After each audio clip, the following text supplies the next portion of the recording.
Here we go. Alam nyo ba na ang Honda TMX 155 or 125, mapaluma man or bago, ay nagdisenyo para ilagay yung balancer ng sidecar sa gitna. Ngunit wag po sa foot brake or tawag nito, sorry. Wag sa apakan ng paa sa footrest.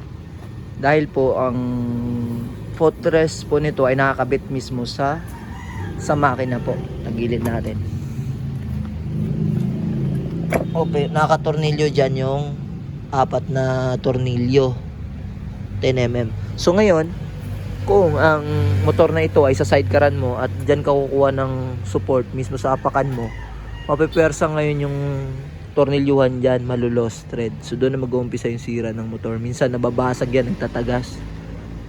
So ito, bakit po ba nag-design si Honda ng para sa, kasi business type to eh. Ginawa to most likely talaga para sa pang business type, pang kargahan. So ito po, ito ay galing doon. So itong design na ito ay talagang nandyan na siya. Originally nakakabit na itong bakal na yan dyan. Kasi itong frame na to ay nakakonect, itong bakal na to ay nakakonect sa frame kung saan kumukuha ng general support. Kung magsa sidecar ka na, ikukonect dito balancer o yung sa gitna. So ang iba dire-diretso na doon sa may eto. Dito na dume-diretso. Nakaganyan po kasi yan eh. Kino-connect nila dito sa part na to, which is nakakonect naman po ito sa makina, nakatornilyo ng 4. So diyan nasisira ang makina natin. Minsan may time na babasag po yan. So yun yung isang problema doon. So ang magandang gawin niyan ay pag nagpakabit ka ng sidecar, dito po kukuha ka ng flat bar, itotornilyo dito, bubutasan, itotornilyo, then i-connect sa sidecar dito, hindi sa apakan. Sa disenyong Honda na ito, TMX 155, 125, it's bago or luma, ganun pa rin ang proseso. Kasi iba siya sa Barako eh. Ang Barako kasi doon po siya nakarekta na po sa frame, mga pakan. So may sample tayong Barako dito. O ito, Kawasaki Barako. Luma rin to. So yun, yung ayan, makikita ba natin? Okay. Yan. Yung sa sidecar na yan, yan, nakakapit na yan. Although dito niya nilagay sa footrest ng driver, pero itong bakal, itong footrest na to, hindi nakakonekta sa makina.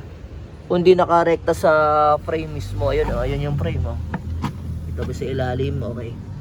Diyan mismo sa frame, yan, paakyat dito sa katawan. So yun ang ikinatibay ng Barako, na kahit kargahan mo siya ng marami, tapos nagbabalancer ka dyan, eh walang problema, hindi siya mawawasak ang makina mo sa tornilyuhan dahil wala naman nakatornilyo sa makina kundi sa frame lang. So yun lang yung difference nilang dalawa. So yun, binaba natin makina ron, i-refresh, at meron ding 155 yan TMX, meron din doon 155 na TMX. Yan, wini-welding na. Kasi doon sa unang-unang may-ari, although matagal na talaga to, luma na rin to, mapunta man sa akin, ayun po ang nangyari. So hindi ginamit ito na para sa sidecar papunta sana dun sa kabila, bagkus dumiretso na sila dun sa footrest ng driver. So ang laking epekto nun sa makina dahil nga masisira yung tornilyuhan doon sa makina ng 4. So ang gagawin ko nito ngayon, bubuuin ko dito na ako kukuha ng pinaka balancer sa gitna, idudugtong naman doon sa sidecar doon. Hindi na sa footrest kasi mapipwersa yung ano eh. Paano kung pagdating ng araw eh gusto mong tanggalin yung motor na yan at gagawin mong service? Wala na, pangit na kasi nga wasak-wasak na eh. So yun ang ating gagawin. Ito lilinisin. Yan, bubuhin ulit, ibalik ulit doon, at hindi na ibabalik sa footrest ang pagkaka-welding.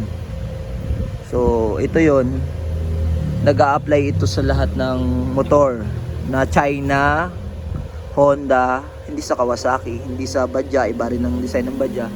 Kawasaki Badja, Mapa City man yan, or Badja 125, 150, Badja 100, iba rin. Ito talagang sa Hondang design to, at saka sa China Motors, Taiwan Motors, yun. nakapattern siya sa ganitong design sa Honda. So maganda naman siya, matibay naman to. Pero hindi yan dapat diyan kino-connect. So yun lang yun.